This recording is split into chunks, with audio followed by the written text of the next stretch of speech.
Well, it's always a huge delight to see you. How you doing? I'm feeling pretty good, to be honest, Sam. Yeah, you're looking good. Yeah, feeling, and now the sun's coming out. I think we start of spring and maybe a little bit of summer, and hopefully we can get out of this lockdown and get out a bit again, like, you know. Do you know why I brought you here today? Not 100%, no. Okay, all right. I've got something to show you. Oh, right. Okay, so I'll just get that ready. Yep, fantastic. Okay.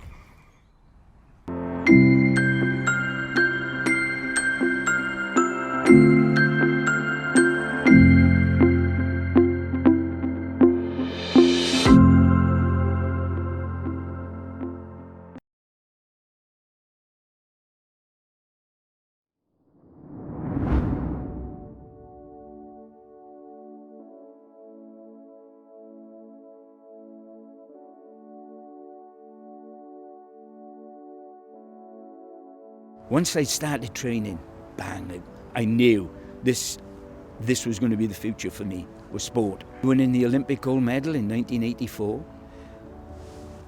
And when I look at that medal, you know, I was the best in the world. I wasn't the best in Pontypool, Torvine, Wales, Great Britain, but Johnny Harris was the best in the world. That'll do me. That will do me. He's just got this incredible personality which embraces the fabric of the early para movement and transcended his kind of himself into the modern day in supporting people. I know he does public speaking, that type of thing, coaching young athletes. He's just an incredible all-rounder. 5 times Paralympian, John on the track is a legend, but off it, he's genuinely inspirational. Back in 1997, John with his great friend and fellow Paralympian Chris Hallam, they pushed 400 miles in their day chairs around Wales. And that project was to raise money for a visionary design and build sports centre for disabled people, the first of its type in Wales. And if that wasn't enough for John, having raised money to build the centre, he then pushed another 600 miles in order to make sure they had the funding to keep the centre going. He's a genuinely inspirational guy. A lifetime achievement of care, of passion towards his sport, towards the people around him, and towards the future athletes. For a man who's faced so much adversity in his life, you know, he is absolutely class. He's an athlete, and most people see him as an athlete. But for me and for my sister, he's a family man. He's a father, and an outstanding father at that. And him, and particularly Shades, had this incredible way of bringing disability sport to the masses. And they were these two guys that they were brash and they were outspoken and they were confident, and disability was no longer, oh, poor old him. It was, look at what they can achieve. He's such an important part of the sporting heritage of our country.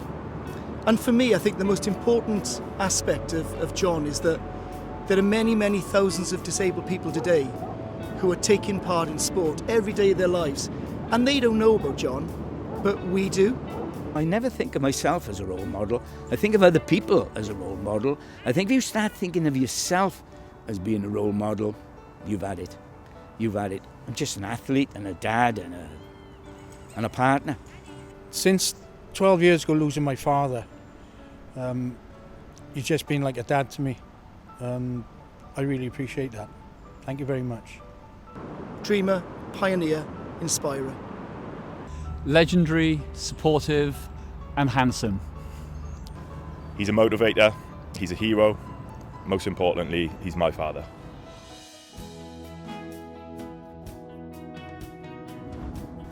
John, it gives me great pleasure to award you this award because you are the Lifetime Achievement recipient.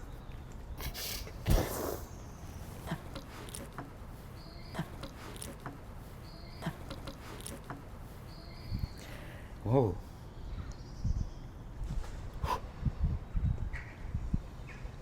Don't get lost for words very often, but it's a first. It's a first. That's blooming amazing, you know, and like, it's for my family. you know, my family. And my boy on that film there, you know, he's getting married on June the 23rd in Mallorca, and he wants me to be his best man.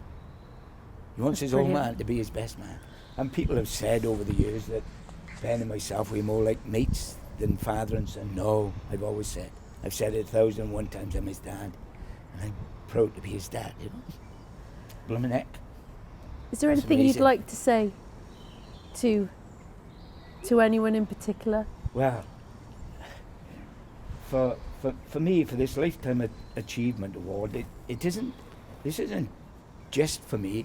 This is for Benji and for Emma, for Deb, our nipper, my sister, and Neil Taylor there. Neil was speaking, and we are very, very close like that. And it's for all those people that gave me the life that I've had. And I think I'm a really, really fortunate person for the people that I've met. And this is the icing on the cake, like, you know, and this is coming from my peers, which is something that's pretty special, you know, and all those people, and like my little granddaughter now, and she called me up this morning, Gramchi, who you do, and she's only 3, like, you know, and so for them to see this is very, very special, like, but and to listen to my son saying that about me, like, you know, and he's my dad. When you hear that word, you know, he's my dad, that's pretty special. That's pretty special. And like, I've been through a bit of an emotional ride this last few months, and like for Deb, she's been there constantly. Every single session of down the hospital that I've had to go through, she was there with me, you know, and it's been really tough on her. So I can't even cut it up into slices. So many people have helped me, but it's good for her, like, you know. My kids, they phone me most every day. So for them, this is absolutely brilliant. It's the hardest secret I've had to keep. Obviously filming you and getting ready for the awards. But I feel really, really honoured that I have handed this to you. Yeah. And I cannot think of a more deserved winner. Oh, crikey. Thank you. Thank you, Sam.